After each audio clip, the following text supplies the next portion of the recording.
Hallo liebe Leute, hier sind mal wieder die Matrixer. Ja, heute wieder mal mit der attraktiven Shiva und dem wundervollen Jonathan. Ja, unser heutiges Thema ist ein sehr kontroverses Thema, und zwar spirituelle Ernährung.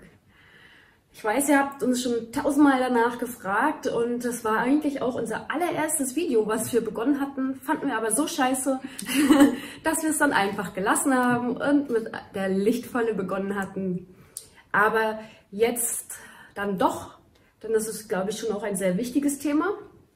Und wir wollen euch heute mal erzählen, welche spirituellen Ernährungsformen es denn so gibt, welche Erfahrungen wir so gemacht haben mit den jeweiligen Ernährungsformen und noch einiges Spannendes mehr, was wir jetzt noch nicht verraten. Viel Spaß!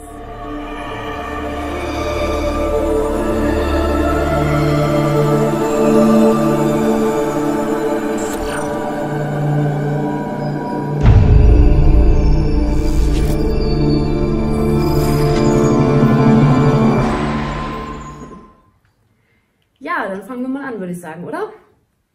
Ja, ganz genau. Fangen wir mal an mit der spirituellen Ernährung beziehungsweise mit verschiedenen Formen der Ernährung, mit welcher Ernährung man welches Ziel schneller erreicht und welche Ernährung für das ein oder andere am günstigsten ist. Ernährung, die die Gesundheit unterstützt, und Ernährung, die die Spiritualität unterstützt. Ja, dann würde ich sagen, fangen wir mal mit den Ernährungsformen an, oder? Ja, genau. Was gibt es denn da so? Also vegan? Die vegane Ernährung, richtig. Dann gibt es noch die vegetarische Ernährung. Spezielle basische Ernährung. Ovo-lacto-vegetarische Ernährung. Die Rohkosternährung. Rohkost, ja. Genau. Und ja, das sind eigentlich so die gängigsten und die normalen Fleischess-Variationsernährungsformen. Und die Ernährungsform, wie es die Nahrungsmittelindustrie am liebsten sieht. Genau. Und alles, ne? Alles. Alles, was der Markt anbietet. Ja. Und zwar nicht frisch, sondern schön zubereitet. Mit viel Histamin. Okay, ja, genau. Also, ja, das wären so die Ernährungsformen. Ja, dann gibt es noch die histaminfreie Ernährung. Genau, die natürlich auch. Die fruktosefreie Ernährung. Die fluoridfreie Ernährung. Also es gibt ganz schön viel an Ernährungsformen. Die Paleo-Ernährung. Und ja, wir haben natürlich auch schon sehr, sehr viel ausprobiert. Von ganz normal, wie es die Nahrungsmittelindustrie vorschreibt, bis zu Rohkost, histaminfrei, fluoridfrei, basisch, vegan, vegetarisch. Alles mal ausprobiert. Alles mal getestet. Ja. Und ja, da würde ich sagen, erzähl doch mal, was ist denn dein Favorite? Also ich habe mal mich lange vegetarisch ernährt, habe aber gelegentlich dann mal Fisch oder Eier gegessen. Also Ovo-Lacto-Vegetarier war ich viele Jahre. Und danach habe ich dann die basische Ernährung ausprobiert. Und die basische Ernährung bestand bei mir eigentlich nur aus Salat, Gemüse, Kartoffeln und gelegentlich mal Hühnchen. Das habe ich gemacht, viele, viele Jahre lang. Habe dann zwischenzeitlich dann auch aufs Fleisch verzichtet.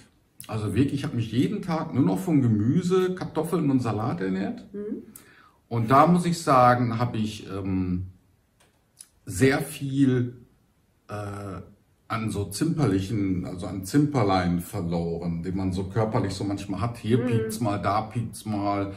Mit dem Gewicht war man nicht ganz zufrieden. Die Gesundheit war nicht so optimal. Und das ist alles verschwunden in dieser Zeit, als ich mich so basisch ernährt habe. Ne? Und da muss ich sagen, das ist auch mein Favorit, die basische Ernährung. Da kann man wirklich seinen ganzen Körper wieder auf Vordermann bringen.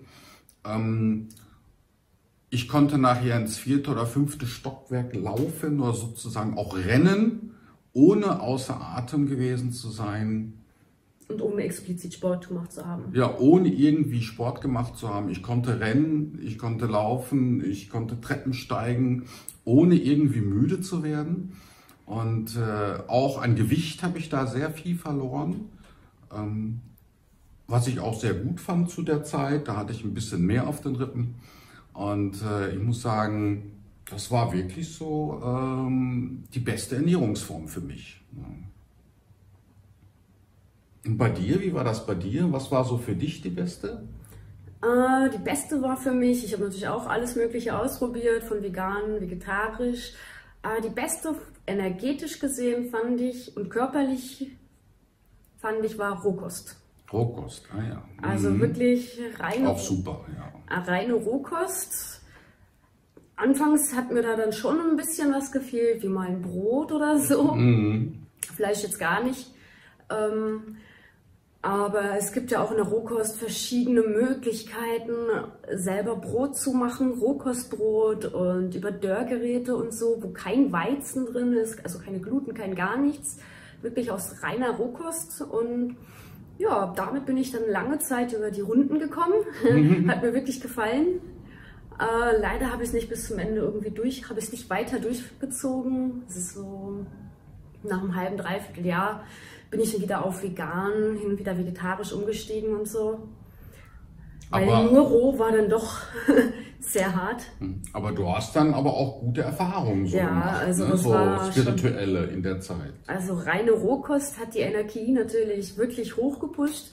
Ich konnte praktisch sehen, also sehen mit der Zirbeldrüse, sehen mit offenen Augen, einfach so. Ich konnte die Aliens halt praktisch vor mir sehen, die da so kamen oder die Kontakt haben aufgenommen und war schon sehr spannend, weil die Energie ist gestiegen, man fühlte sich immer glücklich und in Frieden mit sich selbst und war einfach immer auch im Hier und Jetzt. Und ja, durch die Ernährung, durch die Rohkosternährung ist viel passiert, ohne speziell jetzt spirituell irgendwie aktiv sein zu müssen, sag ich mal. Weißt du, was ich meine? Ohne jetzt meditieren oder spirituell, keine Ahnung, sich bilden zu wollen müssen, keine Ahnung, das ist einfach passiert, das war einfach da durch diese Ernährung einfach.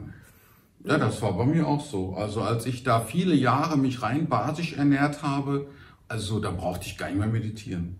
Da kamen die Träume von alleine, die außerkörperlichen Erfahrungen kamen von alleine. Also man musste da gar nichts mehr machen. Ich brauchte mich nur ins Bett legen und gleich ging es schon ab, ne? Mit den coolen Erfahrungen und so.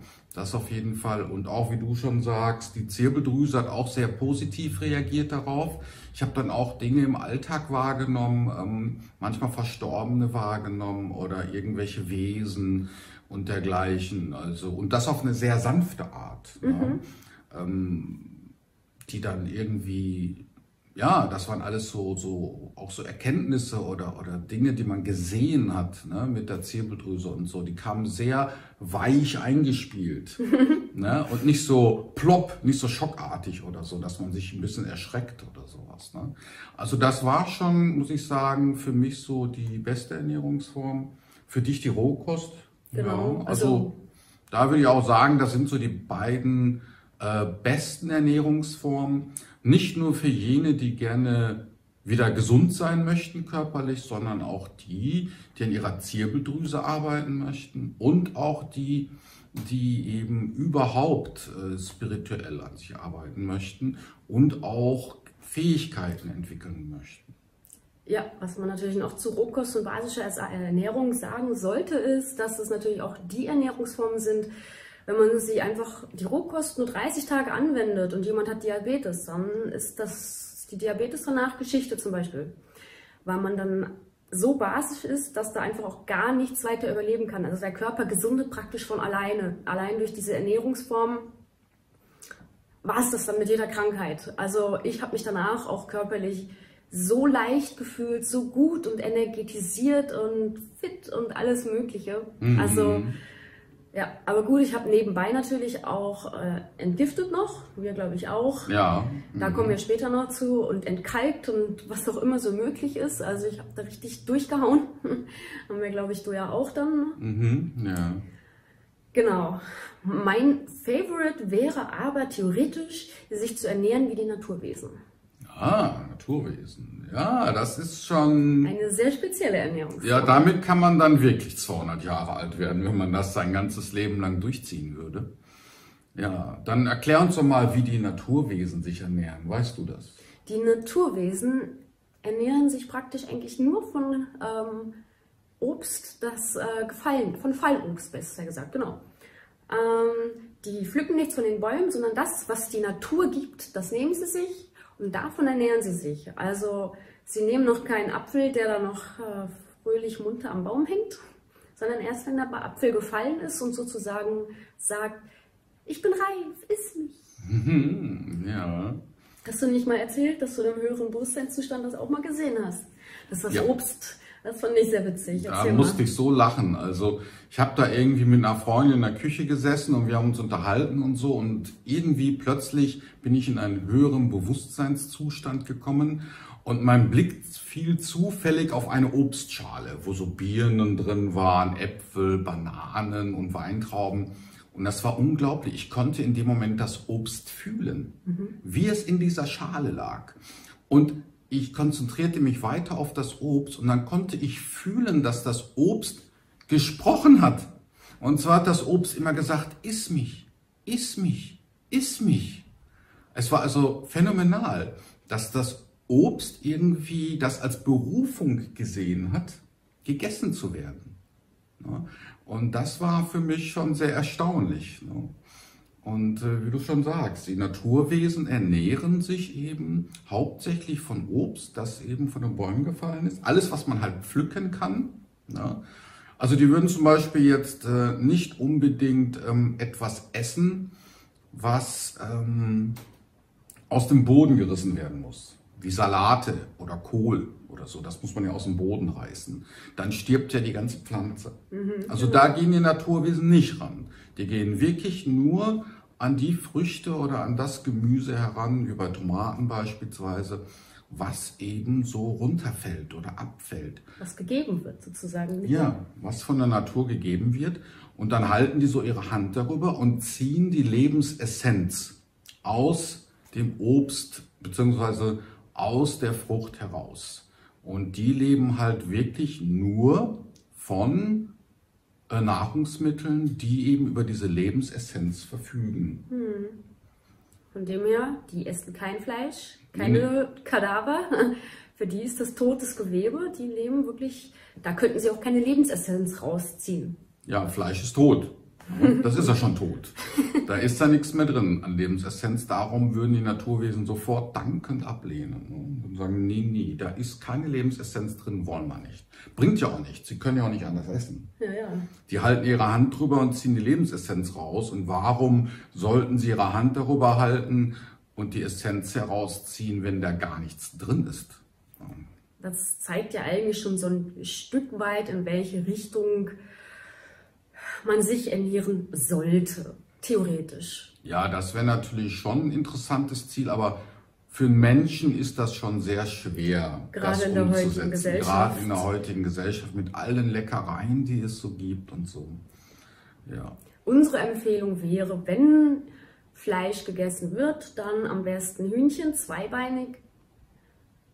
Nur Zweibeiner. Nur Zweibeiner, keine Vierbeiner. Die sind von der Frequenz eben etwas höher als die Vierbeiner. Ja. Und etwas basischer. Weißes Fleisch ist etwas basischer. Also wer es nicht schafft, direkt auf vegetarisch umzusteigen oder vegan, was auch wirklich gar nicht zwingend erforderlich ist, wie ihr später noch erfahren werdet. Aber wer den Weg gehen möchte, sollte sich nicht zwingen, direkt erstmal vegan zu leben. Und das schafft ihr sowieso nur höchstens 2 Monate, dann war es das wieder, weil das ist ein innerer Prozess, den man durchläuft. Und daher zwingt euch zu nichts. Fangt langsam an, Schritt für Schritt. Wenn ihr das Ziel habt, höher frequent zu essen, lasst vielleicht einfach mal hier irgendwas weg oder da was weg oder nehmt mal einen Apfel mehr oder fangt an, von Rind auf Hühnchen umzusteigen, so ganz langsam eben. Und wenn es ein Jahr dauert, dann dauert es ein Jahr. Das ist besser, als nach einem Monat wieder aufzuhören. Mhm. Dann gibt es natürlich auch die Auseinandersetzung zwischen Veganer und Fleischesser.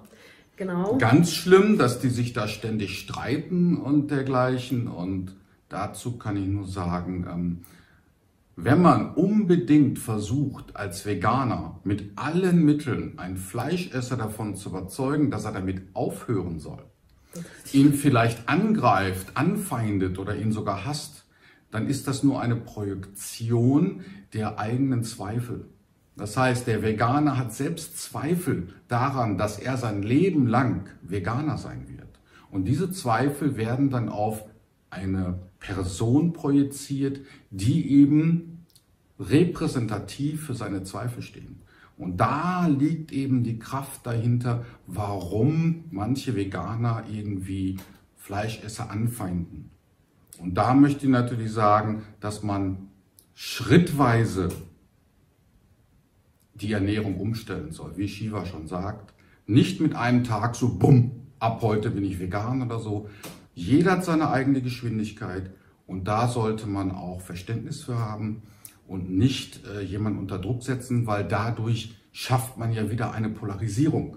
Ja. Denn der Fleischesser denkt dann nachher, die Veganer sind alle so mies drauf, ich werde niemals Veganer werden.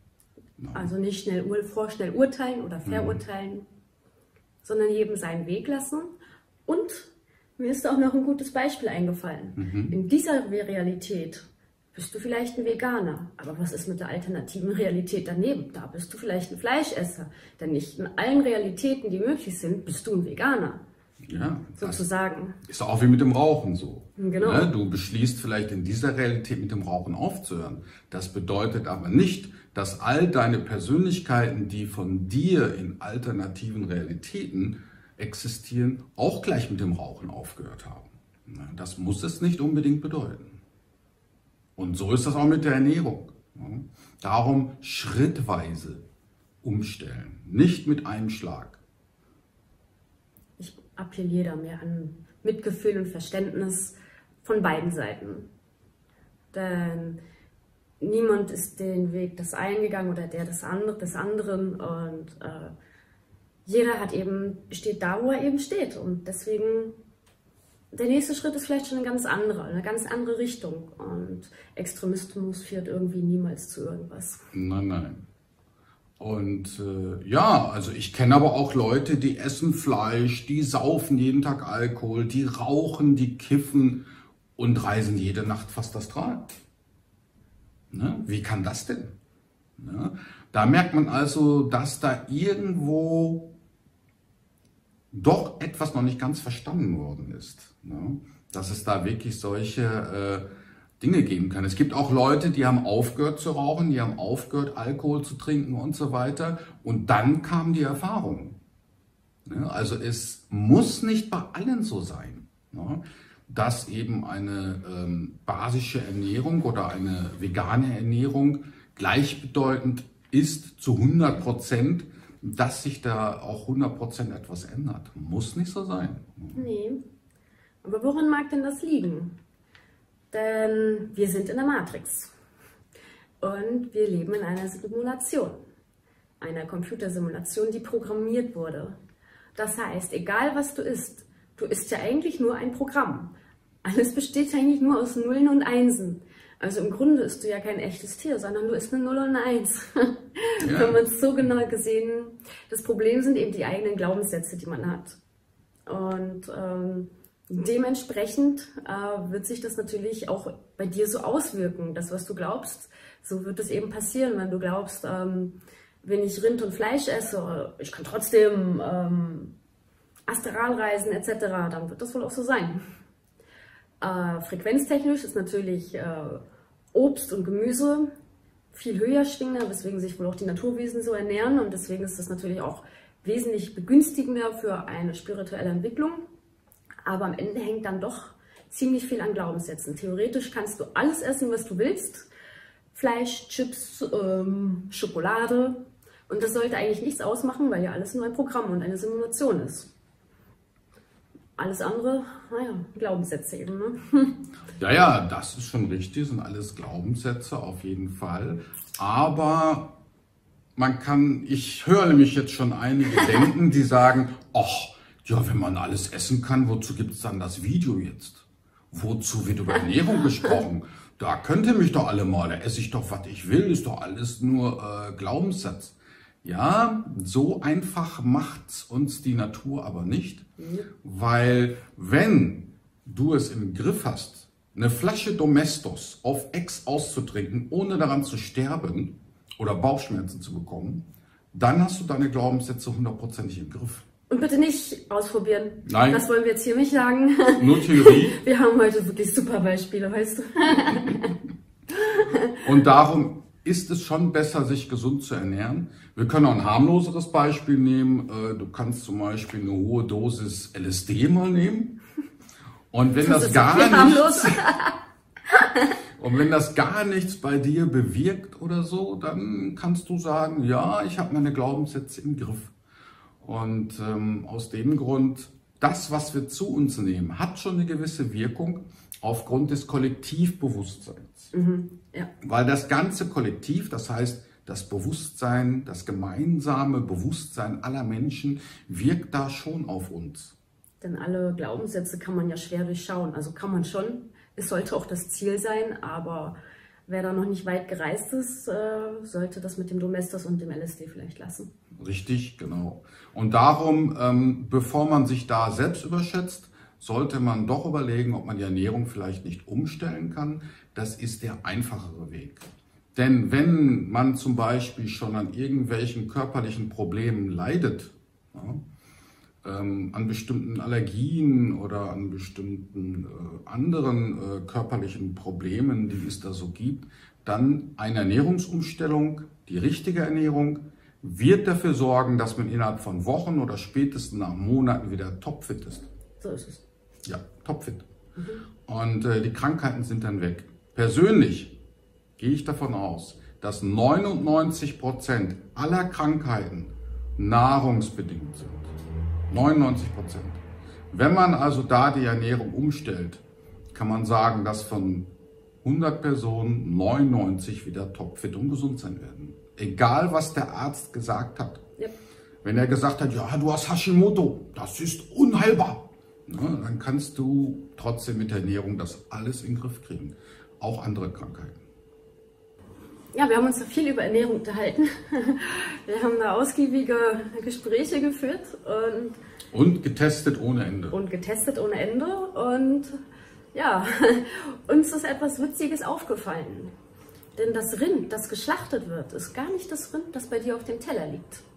Auch wenn das Rind vor dir geschlachtet wird. Ja, ob das jetzt jemand verstanden hat? Ich dachte, ich erkläre es in kurz und du in hübsch. Ja, aus höherer Perspektive gesehen. Das heißt also von jemandem, der eben nicht inkarniert ist, der auf einer höheren Existenzebene sozusagen auf hinunterblickt, der würde erkennen, dass wir ja aufgrund unserer Erziehung eine ganz bestimmte Zeitwahrnehmung besitzen. Ja? Beispielsweise, du musst erst 18 Jahre alt sein, dann musst du einen Führerschein machen, dann musst du dir ein Auto kaufen und dann darfst du Auto fahren. Aus einer höheren Perspektive ist diese Reihenfolge aber eigentlich Quatsch. Ja. Da ja alle Existenzen und alle Erlebnissequenzen gleichzeitig existieren. Es wäre also durchaus möglich, aus höherer Perspektive gesehen, dass man erst mit dem Auto fährt und dann den Führerschein macht. Ob die das jetzt verstanden haben? Ja, und das heißt, dass unsere Zeitwahrnehmung in einer bestimmten Kontinuität gelehrt wird von unseren Eltern, von der Gesellschaft, von den Lehrern und so weiter. Wir müssen aber nicht diese Zeit so wahrnehmen. Wir sind aber so programmiert und nehmen sie deshalb so wahr. Und so ist es auch, was Shiva sagt, dass das Stück Rind, was eben bei dir vielleicht gestern auf dem Teller gelegen hat, gar nichts mit einem Rind auf der Wiese zu tun hat. So wie beispielsweise auch ein Samenkorn nichts mit der Blume zu tun hat, die bei dir auf dem Balkon steht. Weil das unterschiedliche Erlebnissequenzen sind, die von unserer geschulten Zeitwahrnehmung eben in dieser Reihenfolge wahrgenommen wird. Das soll jetzt keine Ausrede sein für die Fleischesser, natürlich nicht. Genauso wenig wie es eine Ausrede sein sollte, man sagt, der Mensch, der erschossen wurde, hat nichts damit zu tun, der dann tot am Boden liegt. Ist natürlich so, aber das heißt noch lange nicht, dass man jetzt herumlaufen und andere Leute erschießen soll, sondern es bedeutet nur, damit man die Perspektive aus einer höheren Ebene mal etwas versteht. Weil in diesem Leben sind wir vielleicht Vegetarier, ne, und in einem anderen Leben haben wir jeden Tag ein Schwein gegessen. Also, oder in einer alternativen Realität. In dieser Realität sind wir vielleicht ein vegetarischer oder veganer Bauer, der sogar sein Essen selbst anpflanzt. Und in einer anderen Nebenrealität, da arbeiten wir im Schlachthaus. Also die Möglichkeiten sind da sehr breit gefächert.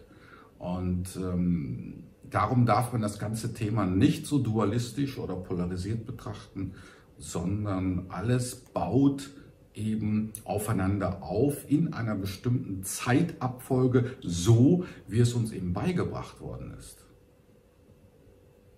Aber ob das jetzt der eine oder andere verstanden hat, weiß ich nicht. Wir haben es jedenfalls mal erzählt. Wir haben es jedenfalls mal erzählt. Da könnte vielleicht mal philosophisch drüber nachdenken. Wir haben jedenfalls drüber philosophiert und dachten, was wir herausfinden, dürft auch ihr wissen.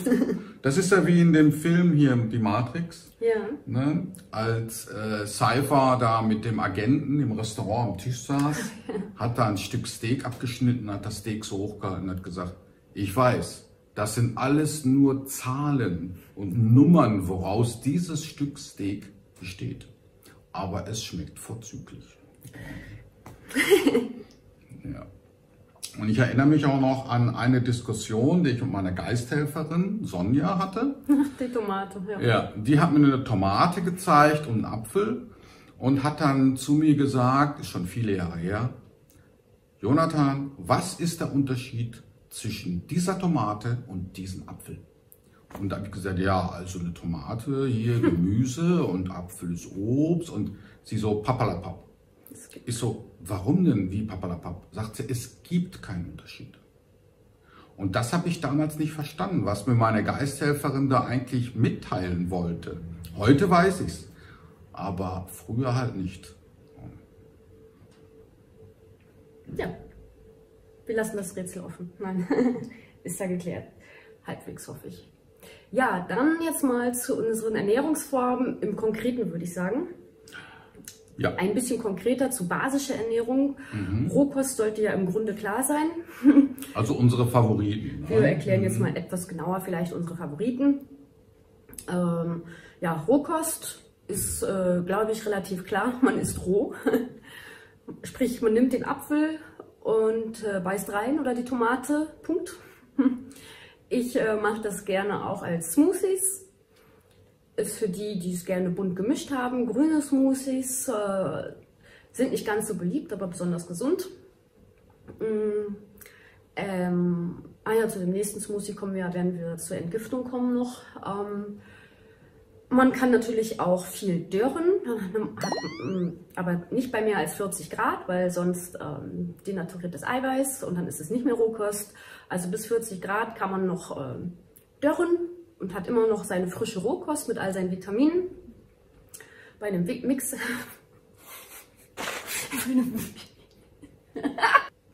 So, bei einem Mixer sollte man darauf achten, dass es wohl ein Hochleistungsmixer ist, damit die Zellen des Obstes und Gemüses aufgeschlossen werden und die ganzen Mineralien und Vitamine freigesetzt werden und die auch zu sich genommen werden kann. Denn wenn du den Apfel so isst, wirst du niemals die Zellwände gut genug aufschließen können, um all diese wichtigen Mineralien und Spurenelemente aufzunehmen. Deswegen ist so ein Hochleistungsmixer gar nicht schlecht. Und was ich noch empfehlen kann, ist ein Entsafter für die Rohkost und auch nicht irgendein, sondern ein Slow Juicer.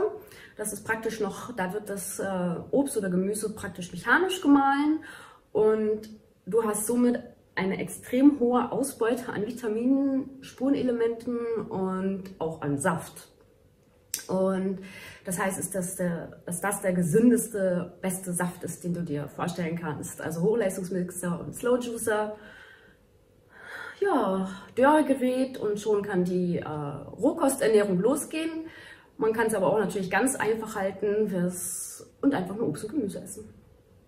Ja, das ist richtig, ja. Also bei der Rohkost gibt es natürlich ganz viel, was man auch noch machen kann. Man kann Rohkostmayonnaise herstellen, Rohkostbrot, Rohkostpizza, Rohkostnudeln, Spaghettis. Du kannst wirklich mit Rohkost auch alles machen, fast was du in der normalen Ernährung machen kannst.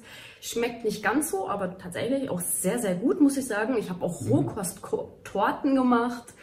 Die sind ja wirklich der Hammer. Aber am Ende, glaube ich, bin ich dazu übergegangen, es so einfach wie möglich zu halten. Denn das Leben ist doch kompliziert genug. Zwar jetzt nicht meins, aber so generell. Und je einfacher, desto besser einfach.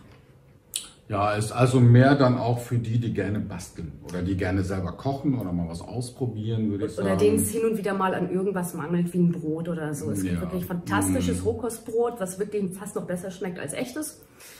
Aber für die, die es auch gern einfach mögen, Obst und Gemüse. Ja, ja, die basische Ernährung. Ja, die basische Ernährung ist, wie ich sie empfehle, nicht nur die basische Ernährung, sondern auch die histaminfreie und die fluoridfreie Ernährung. Also eine Kombination aus diesen drei Themen, sag ich mal. Also fluoridfrei sowieso immer, egal bei welcher Ernährung. Richtig, fluoridfrei ist ganz wichtig. Fluorid befindet sich in manchen Wassern, in Salz oft, und natürlich auch in unserer Zahnpasta. Darauf achten, dass man fluoridarm oder beziehungsweise fluoridfrei lebt und dann immer genau nachschaut beim Wasser, wie viel Fluorid ist da drin, wie viel Fluorid ist in meiner Zahnpasta, wie viel Fluorid ist in einem Salz und so weiter, dass man da nachschaut und versucht, die Elemente wegzulassen, die Fluorid enthalten. Das ist schon mal Schritt 1. Schritt 2 ist histaminfrei. Histaminfrei. Für die jedenfalls eine Intoleranz haben, oder? Nee, überhaupt. Naja, da streiten wir uns noch. Also histaminfrei deshalb, weil Histamin immer mit Tyramin zusammenkommt. Das heißt, wenn man viel Histamin zu sich genommen hat, hat man automatisch auch Tyramin im Blut. Und die Zirbeldrüse produziert ja DMT-Moleküle. Und witzigerweise ist es so, dass die produzierten DMT-Moleküle von der Zirbeldrüse auch ins Blut gelassen werden. Und Tyramin und DMT-Moleküle vertragen sich nicht. Sobald die aufeinander stoßen, macht das Tyramin das DMT-Molekül kaputt. Aus dem Grund ist es ja auch so wichtig, eine bestimmte Diät einzuhalten, wenn man eine Ayahuasca-Sitzung machen möchte. Da soll man ja auf bestimmte Nahrungsmittel verzichten. Und wenn man sich diese Nahrungsmittel mal anschaut, auf die man da verzichten soll, bevor die Ayahuasca-Sitzung beginnt, sind alle Nahrungsmittel, die sehr viel Histamine beinhalten. Ist ein seltsamer Zufall, oder? Und aus dem Grund, histaminfrei bedeutet eben, bestimmte Nahrungselemente müssen weggelassen werden. Dazu gehören da wird unterschieden zwischen natürlichem Histamin und gebildetem Histamin. Und das gebildete Histamin ist dabei das Histamin, auf das man primär verzichten sollte. Beispielsweise, ihr habt euch ein Essen gemacht, mittags.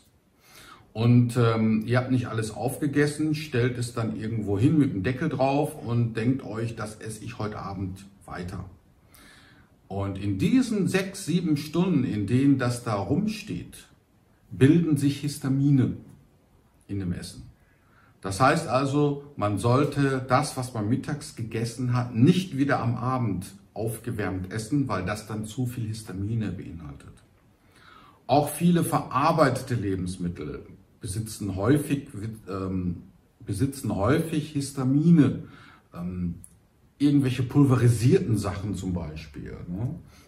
Irgendwelche Sachen, die konserviert worden sind in Dosen oder Sachen, die auch bei einer Pizza angeboten werden oder was eben im Subway schon stundenlang vorne in der Vitrine herumgelegen hat. Oder Fisch vor allen Dingen. Fisch, der eben irgendwie stundenlang irgendwo rumgelegen hat, bildet unwahrscheinlich viele Histamine.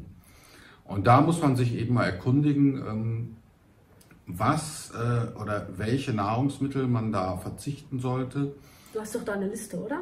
Auf matrixblogger.de gibt es eine Liste für histaminfreie oder auch basische Ernährung. Richtig, genau. Und die histaminfreie Ernährung ist schon ein bisschen kompliziert, weil da vieles wegfällt. Aber unterm Strich landet man dann wieder da, womit ich begonnen hatte. Letztendlich bleibt es dann so, dass man sich hauptsächlich von Gemüse, Salat und Kartoffeln ernährt.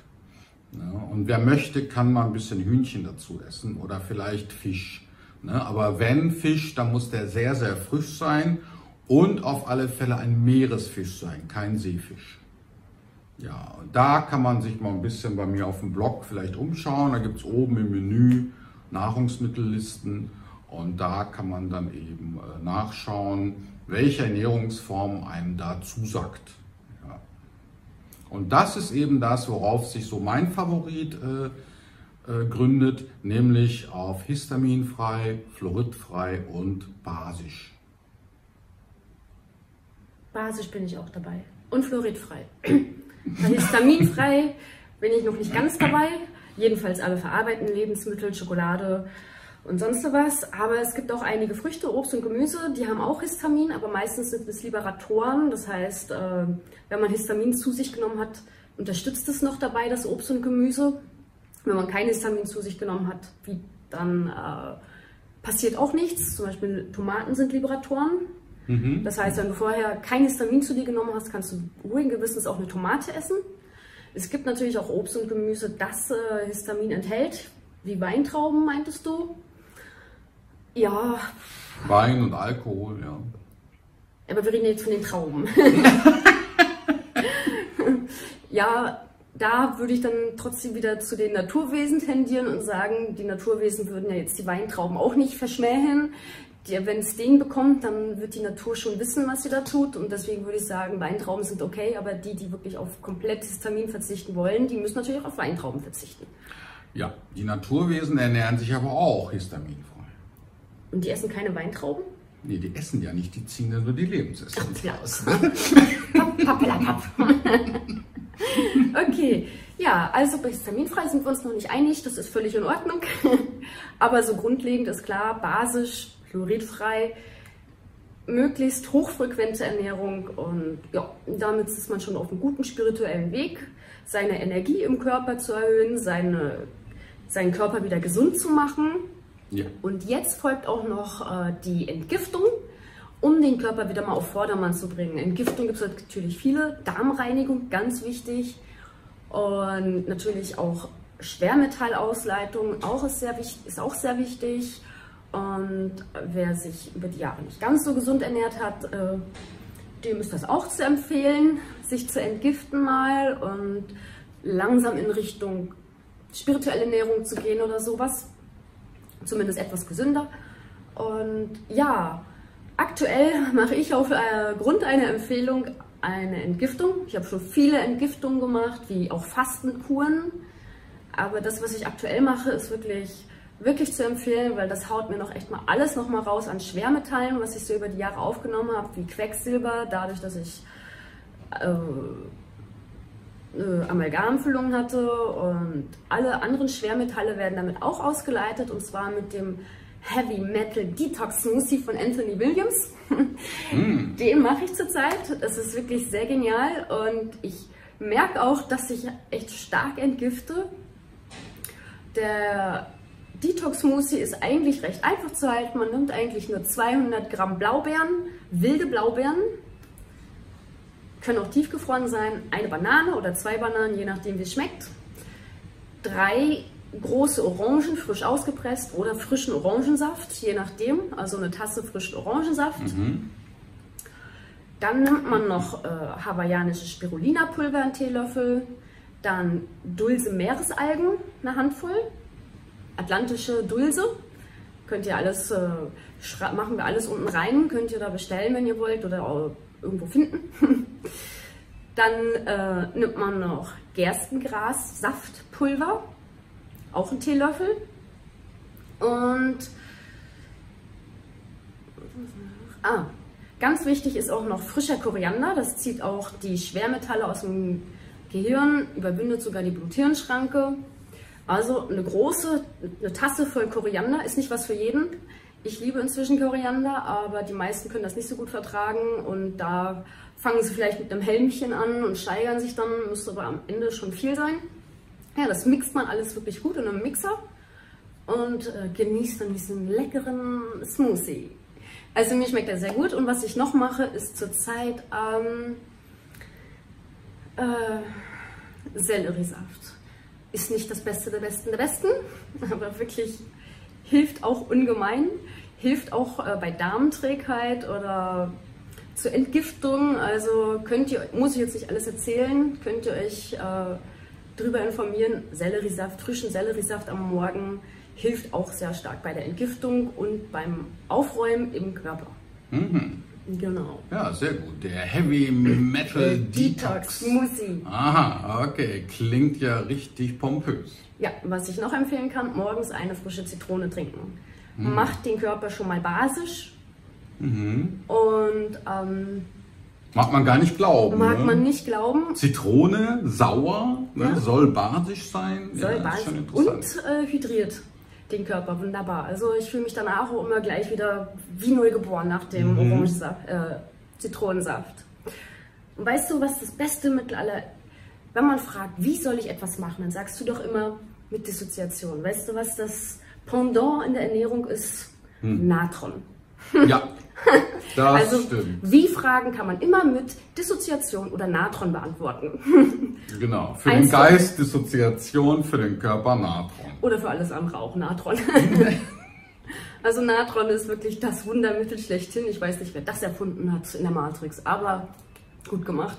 Ja, also das kann man ja bei allem anwenden. Bei allem. Ne? Auch zur Entgiftung allem. Ja, zur Entgiftung, der Körper macht das ja sofort basisch. Ja. Ne? Wenn man sich mal so ein halbes Tütchen Natron gönnt, dann wird der Körper basisch sofort umgestellt. Wer von euch sich zu sauer ernährt hat über längere Zeit, der rennt dann natürlich vielleicht erstmal aufs Klo.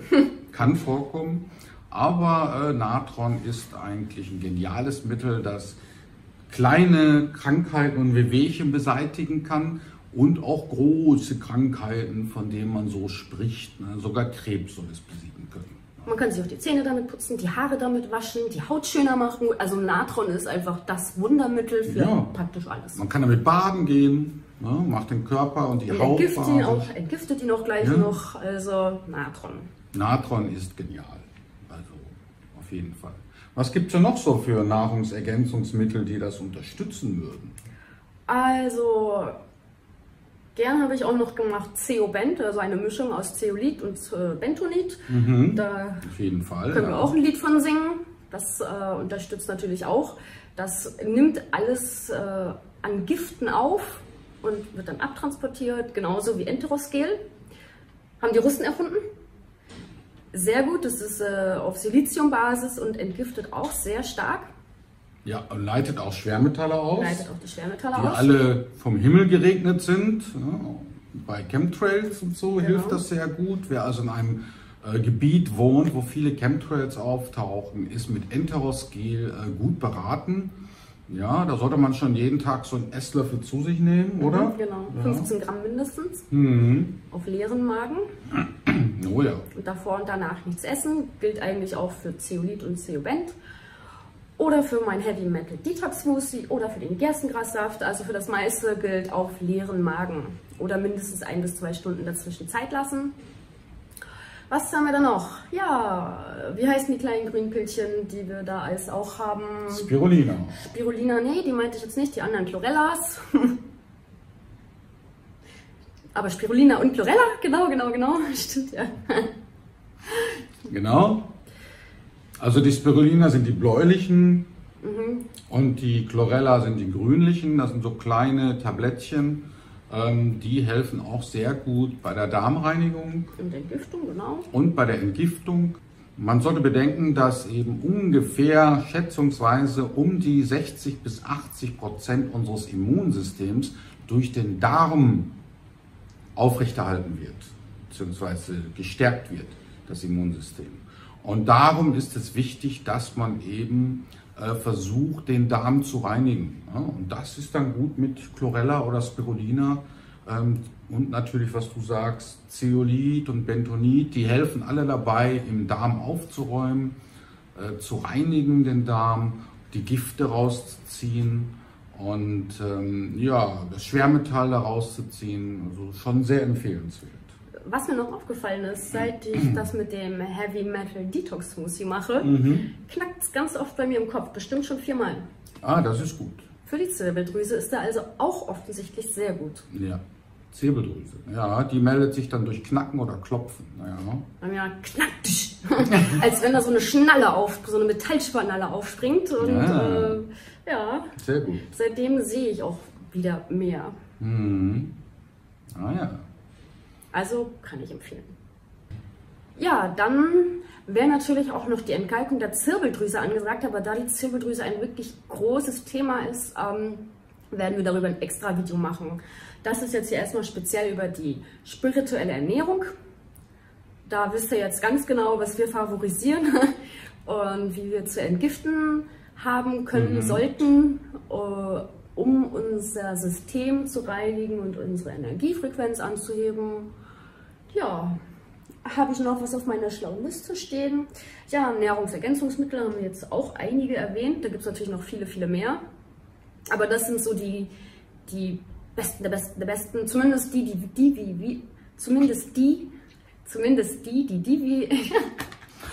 das sind ganz ruhig, das zeigt. Das sind zumindest die wir okay. Das sind zumindest die Nahrungsergänze Outtakes. Ich glaube, diesmal bringen wir ein paar Outtakes rein. Du hast gute Outtakes gebracht. Das sind zumindest die Nahrungsergänzungsmittel, die wir anwenden. Und ich habe früher noch sehr, sehr, sehr viel mehr angewandt zur Entgiftung und Reinigung. Aber aktuell, finde ich, sind einfach wirklich Spirulina und Enterosgel und Zeolit und Chlorella doch mit die besten und das, was eben in dem Heavy Metal Detox Smoothie ist. Und gibt es da noch welche, die uns einfallen spontan? Was hast du? Und Natron. Aber ansonsten fallen dir noch welche ein, was du noch gemacht hast zur Entgiftung? Also bei Natron muss ich noch hinzufügen, da muss man ein bisschen aufpassen, dass man es nicht um die Essenzeit herum nimmt, weil Natron neutralisiert die Magensäure. Das wäre also ungünstig. Ja, man muss also schon 2-3 Stunden nach dem Essen warten oder vor dem Essen, bevor man sich da Natron reinkippt. Ja, weil sonst hat man Verdauungsprobleme und das wollen wir ja nicht. Ja, also das ist das Einzige, was man bei Natron beachten muss. Ansonsten kann man Natron eigentlich immer nutzen. Was ich noch zur Entgiftung sagen kann, ist, man kann auch Fastenkuren machen. Da sollte man nicht gleich hardcore einsteigen, sondern könnte anfangen mit Smoothie-Fasten, dass man 3 Smoothies am Tag trinkt für ein paar Tage und dann immer weiter runter reduziert auf 2 Smoothies und dann 1 Smoothie. Und dann halt mit Tee und Brühe oder wirklich nur Tee oder Wasser. Wasserfasten ist natürlich auch sehr entgiftend und sehr reinigend. Ist nicht was für jeden. Hat mir Spaß gemacht, habe ich so ein paar Mal gemacht. Dir ja, glaube ich, auch. Und das hilft auch bei dem Entgiften. Also das ist nur so unsere Hauptpunkte in puncto Nahrungsergänzungsmittel. Natürlich gibt es noch viel mehr Nahrungsergänzungen, die man da zusätzlich einnehmen kann. Die wir alle einmal ausprobiert haben oder mehrfach. Ja, wir haben alles mal ausprobiert. Aber das sind so jetzt so ein kleiner Querschnitt über die wichtigsten und effektivsten. Und ja, wer davon euch da mal probieren möchte, sollte immer bedenken, bei Spirulina sollten es schon 10 bis 12 Gramm täglich sein, die man sich da ergibt. Ja. Bei Natron auch halbes Tütchen und wer mutig ist, ein ganzes Tütchen. Die gibt es ja in so Tütenform. Ja. Kaisernatron nennt sich das, so eine grüne Packung, die bekommt man oft in Drogerien, Reformhäusern. Ja, und Zeolit, Bentonit, wie viel sind da so täglich angesagt?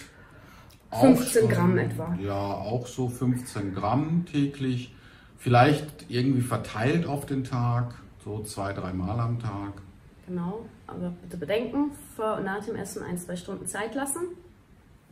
Richtig. Das Einzige, was man zum Essen nehmen sollte, sind eben die Spirulina und Chlorella. Genau. Am Also besten, die zum Essen gleichzeitig mit rein. Ja. wer das mit dem Detox-Smoothie machen möchte und dem Selleriesaft, ich beschreibe nur ganz kurz, wie ich das mache. Morgens trinke ich meinen Zitronensaft. Ich presse mir eine Zitrone aus und fülle das in ein Gläschen und mache Wasser drauf und trinke das. Nach 20 Minuten etwa oder einer halben Stunde kommt dann mein frisch gepresster Selleriesaft mit einem Slow Juicer. Und dann nochmal eine halbe Stunde später der Detox Smoothie. Ja, und dann 2 Stunden später nehme ich halt Enterosgel oder Zeolit und Zeobent, um das, was eben von der Entgiftung in den Darm gespült wurde, auch ausgeleitet werden kann, aufgenommen werden kann und tschüssen. So ist es. Eine sehr gute Kombination, auf jeden Fall. Und wer das mal so ein paar Monate durchzieht und dann noch umstellt auf Rohkost oder auf basische Ernährung, da würde ich sagen, der ist danach wieder fit wie Turnschuh. Das war das Wort zum Sonntag. Tschüss und bye bye.